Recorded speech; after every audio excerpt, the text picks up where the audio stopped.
Hi everyone, this is a demo of my artificial intelligence for the game that I'm working on, the Wayfarer. It's a grid-based dungeon crawler. Um, if you want to see this video in context and learn a little bit more about it, check out my blog. There'll be a link in the description below. This cube is obviously a placeholder, but he hasn't seen me yet. He'll turn, he'll see me, and then he'll move into a position to attack. So right now he's doing a melee attack, and that green thing was a buff that he's casting. So you can see now that was a fireball attack, and what's happening is he's got all of these basically these are his decision making variables. So what's the chance that he's going to cast a healing spell if he needs one? What are the chances he's going to use a buff? What are the chances he's going to use an offensive magic spell? And what are the chances he's going to favor ranged combat if he's able to use ranged attacks? And so just by changing some of these values, I can make it so that, say, he's going to cast a healing spell because he'll come into an injured state. So that yellow ball is a healing spell. And he's going to start retreating now. Retreating and healing until he's no longer injured.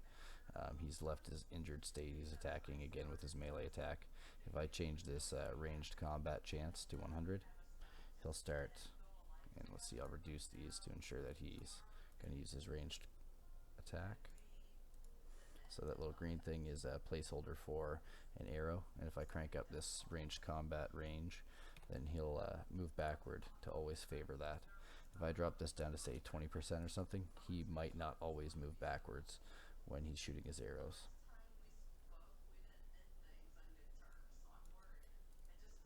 So he's actually attacking me there. We just can't see the arrows because we're so close. So he'll come a little bit closer. Let's drop this to say 10. And he'll be less likely to move backwards and just stand toe to toe and attack me. If I uncheck this always use projectile attack, then he'll start doing melee when he's within range.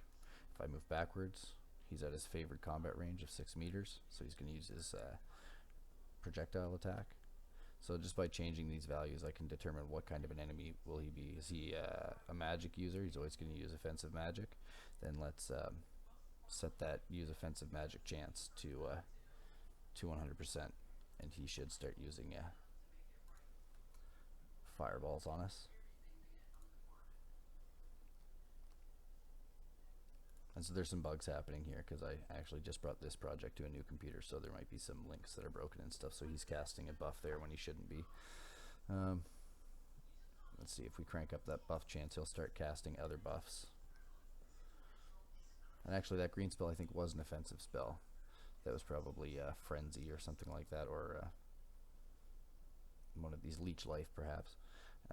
So now he's casting a bunch of buffs. Each of those balls represent a different buff. And he'll only cast them if the status effects for that buff aren't currently active on him. So he's got 100% buff casting chance, but he oh, and actually he's injured himself because one of the spell types in this is blood magic, and that actually relies on using health rather than mana to cast. So he's injured himself and he's retreating. And he'll continue to do that while he's injured, and then he'll reevaluate, see if he's still injured, determine whether or not he should still retreat or start attacking again. That's pretty much it for now. Thanks for watching. Check out the blog. Stay tuned.